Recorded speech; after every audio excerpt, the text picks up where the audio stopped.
After nearly 4 years since its reveal, Tears of the Kingdom is finally just around the corner. Or you're already playing it through nefarious means because you have no moral compass. But hey, no judgment here. That's between you and the Nintendo gods. Before the latest trailer, many fans argued Tears of the Kingdom looked like glorified DLC, which sounds less than exciting. But since then, the hype and Ganondorf's bod have swept through the Nintendo fanbase, with few people denying the legitimacy of the sequel. Zelda fans are hyped. I mean, as long as you loved Breath of the Wild. If you didn't, well, I'm sorry. This game may not be for you, but I digress.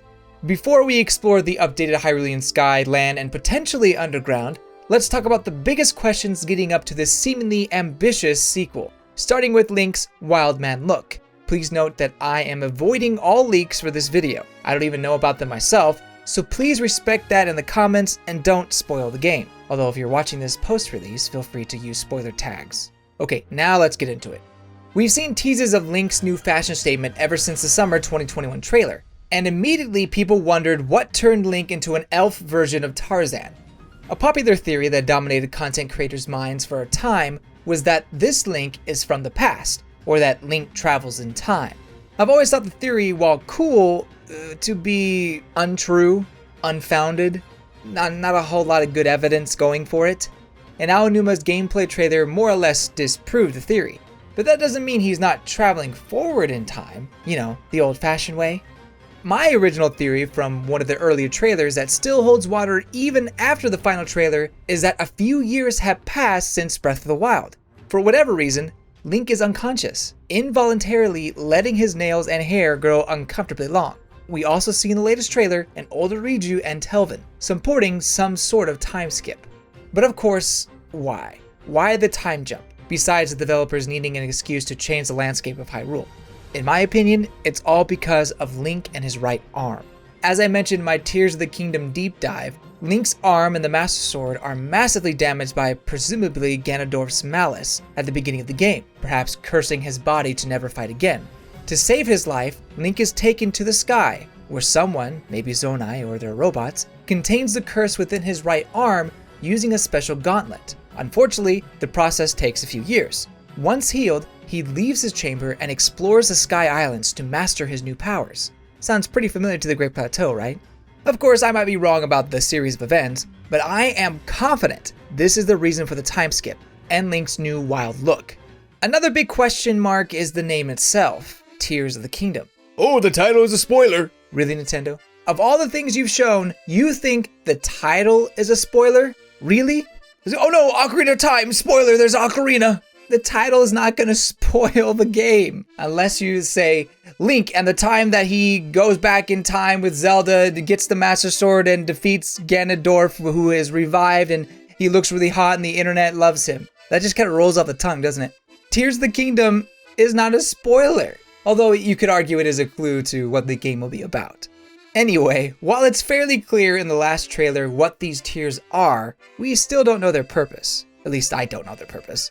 My first thought was that these tears must represent something like the maidens from Link to the Past or the sages from Ocarina of Time. Gather the 6 or 7 individuals to seal Ganondorf, which would be oddly generic for the sequel of Breath of the Wild, a game that shattered series conventions, but I'm sure they'll have a new twist on the matter. To back this up, we have this stone ruin depicting a figure using 7 Magatama-like objects, which we're all assuming are the tears, and looks pretty similar to the objects that we see in the latest trailer. So far, we see Sidon, Tulin, Riju, and Zelda with these tears, leaving 3 unaccounted for, if we are to believe that 7 is the magic number. I find it interesting that almost all the main tribes of Hyrule have a tear: Zora, Rito, Gerudo, and Hylian. Surely that means the Gorons will get one as well, right? Whether it's Yunobo or not. I swear, if he's just hiding in some cave, this boy vexates me. If we add the Gorons, that leaves 2 tiers left. Sheikah might be an interesting choice. They seem to consider themselves separate from the Hylians, although their group may not have been around during the time of the original Ganondorf. But if we're looking for tribes, that's a good option. Another option, maybe not one that is obvious, are the Koroks. Technically, in previous games like Ocarina of Time and Wind Waker, they were part of the sages. There was a Korok sage. So there's a good possibility that the Korok may also play a part in there. So that technically means we have 7.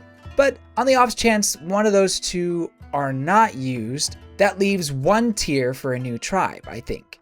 Since the sequel is expanding on the Zonai tribe, it's fair to assume that their people will return as well, thus acting as the last tier sage.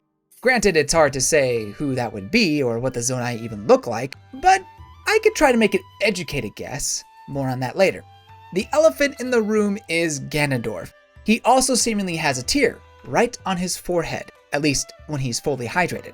To be fair, it's difficult to make out, but you can somewhat see the shape of a tear in this shot. When we see him in the reveal trailer, however, his mummified version has that same headpiece, but the jewel is round.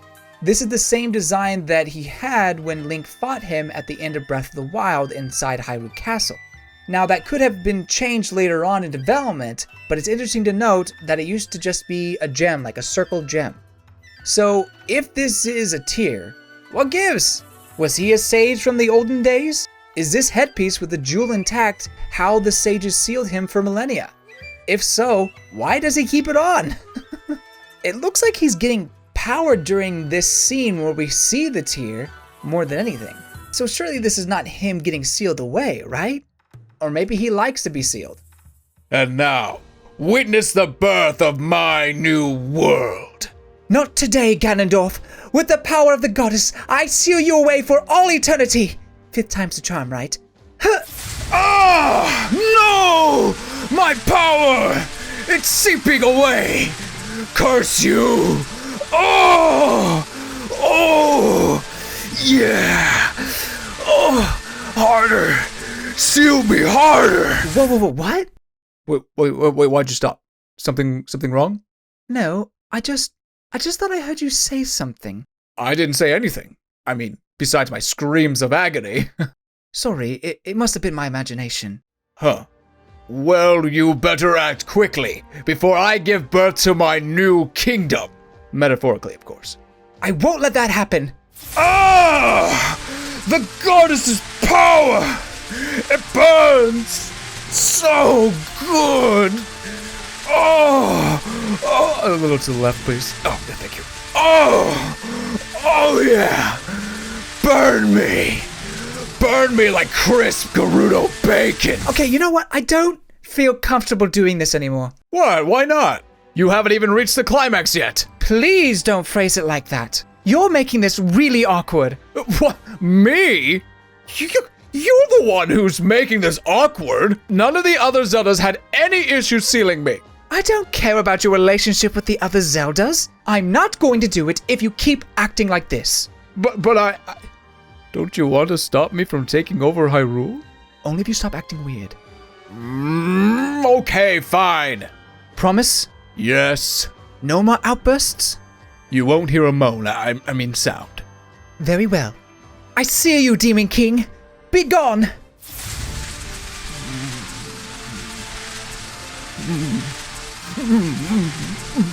Oh, yeah.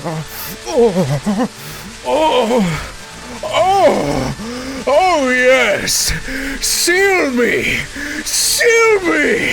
Seal me like the bad boy I am! That's it, I'm done. Have fun conquering Hyrule, you pervert. Wait, princess, come back. Give me another chance. I can change. At least stab me with the Master Sword. I'll think about it.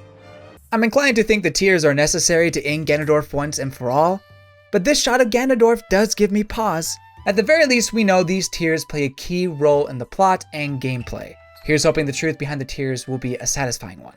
Going back to the stone ruin, who exactly is this mysterious figure? And what is their connection to the tears? Is this supposed to be a god or their messenger? The most likely candidate that I could find is actually this ghost creature here. The markings and giant ears seem to match pretty closely. Even the third eye is similar. So then who is this goat? The true form of the Zonai? Unfortunately, we don't have a whole lot of clues, but we do know that its clothing matches Zelda's seemingly Zonai clothing design. At first, I thought the goat might be the person who sealed Ganondorf, but after comparing it to the figure who grabbed Zelda's hand here, I'm not as convinced.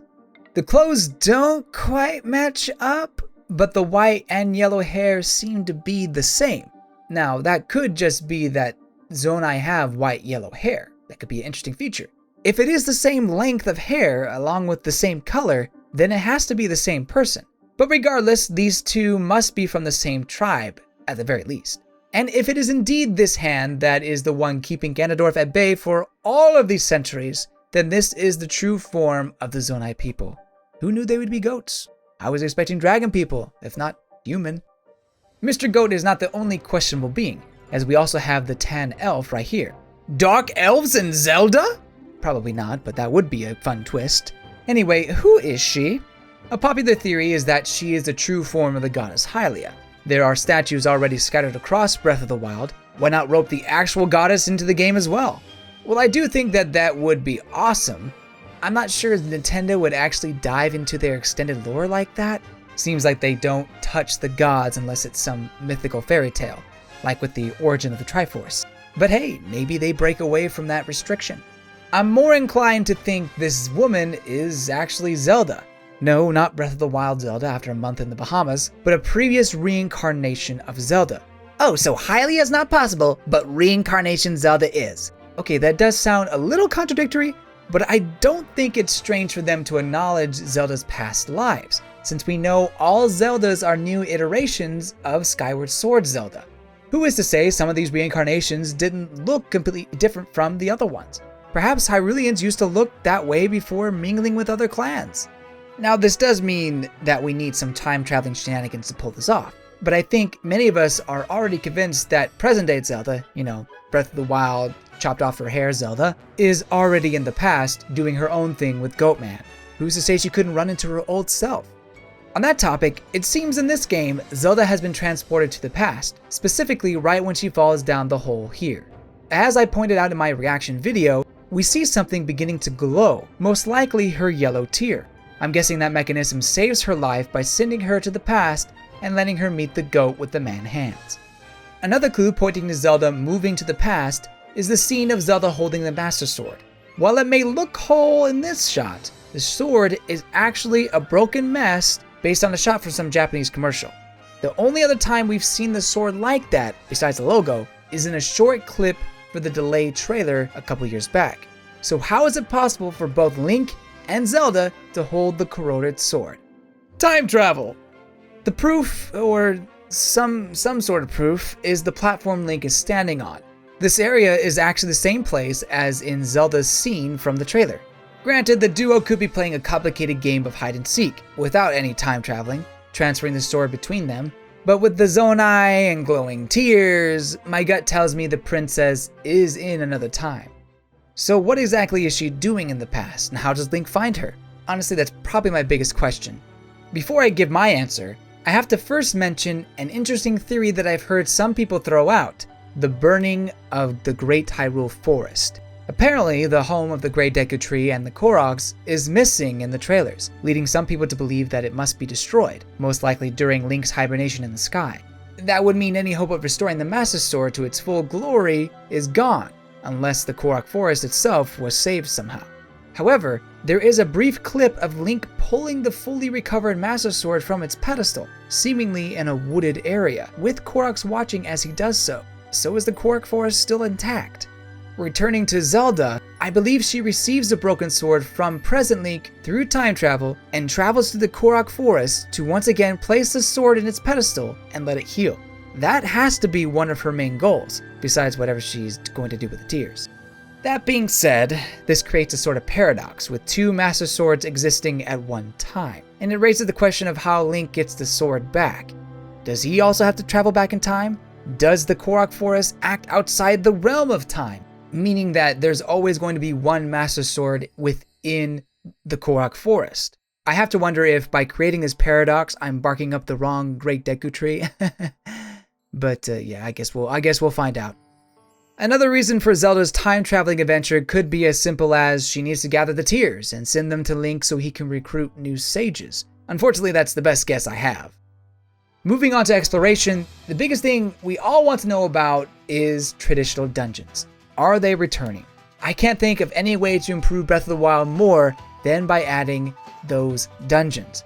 I'm not talking just puzzles with the same coat of paint. Looking at you, divine beasts. No, I want thematic dungeons. I'm not completely sold that I'll get my wish here, but these underground sections do feel awfully close to the dungeons I know and love. Maybe less colorful than I was hoping for, but dungeons nonetheless. Although we still don't have confirmation that that is indeed the case. Truthfully, if we are getting dungeons, I'm expecting more dungeons like Hyrule Castle from Breath of the Wild. Not exactly castles per se, but giant buildings or areas that have multiple entrances and puzzles to solve. At least that's the vibe I get when I see the underground volcano building or that giant storm cloud in the sky. Could go either way, of course, but I'm still hopeful.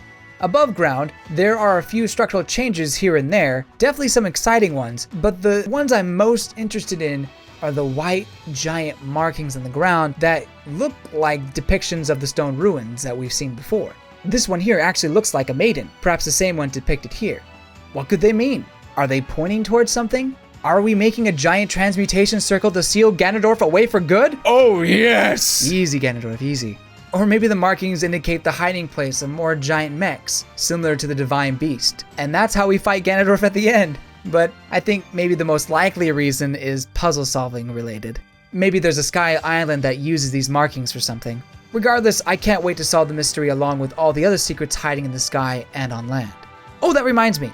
Why are there sky islands now? Where did they come from? Was there a hidden veil above Hyrule hiding from view? We need answers, Nintendo! Back on land, there seems to be a colony of some kind near the destroyed castle town. Does this imply that we'll be able to build up the once thriving city of Castletown? We have a scene here of Link taxiing people in a cart. Could he be taking them to this settlement? Honestly, I would love to rebuild that wonderful town again, but I don't want to overhype myself. It only leads to disappointment. There's always Age of Calamity, I suppose, if I want a small glimpse of Castletown. Briefly on combat and gameplay, I know this is the most critical part of any game, but I can't say I have too many questions about it, since we've seen enough gameplay footage to understand what this game is about. But I am curious to know if we'll be able to upgrade Link's spells at all, similar to the Sheikah Slate, although it could just be a timer upgrade. Also, are the bombs completely gone? A Zelda game without bombs seems taboo, but I'm open to it. Alright, let's go back to Ganondorf for our last set of questions. We know Ganondorf eventually gets the hydration treatment he desperately needed, but how? Well, thanks to fans online who were able to pinpoint his exact location, I propose that Ganondorf used the Shrine of Resurrection to revive himself during the time Link was on sick leave. Sure, it took Link 100 years in the Shrine of Resurrection, but with the Demon King's powers, 2 or so years seems plenty. Speaking of that shot, is that the blood moon in the background? Why is it so huge? Is it really close to the surface? Is that the secret source of all his power? Wait, do we have to destroy the blood moon? Link in space, let's go! I mean, look, we're in the sky. Maybe the blood moon gets close enough that we can reach it? Okay, maybe that's too far out there, but that'd be pretty cool. I do think the blood moon has a greater role this time around, perhaps acting as an amplifier for Ganondorf's powers. I guess we'll just avoid taking on Ganondorf during the blood moon. Now that Ganondorf is rehydrated and powered up, what is his endgame? Besides taking over Hyrule and his masochist desires. Does he want to just destroy Hyrule, rule as a king, and how will he do it? There has to be more than just him being an evil bad guy ruling the world, right? Right? I guess that's not a bad thing.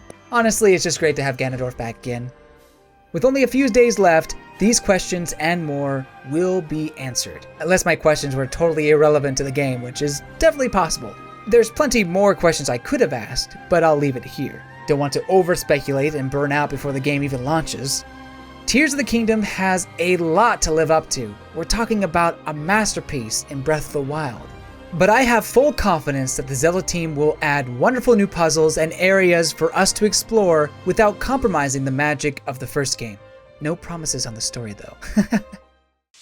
Thank you so much for watching, and let me know your burning theories and questions in the comments below. I'll be streaming Tears of the Kingdom on Friday, release day, so come watch me play. See you later.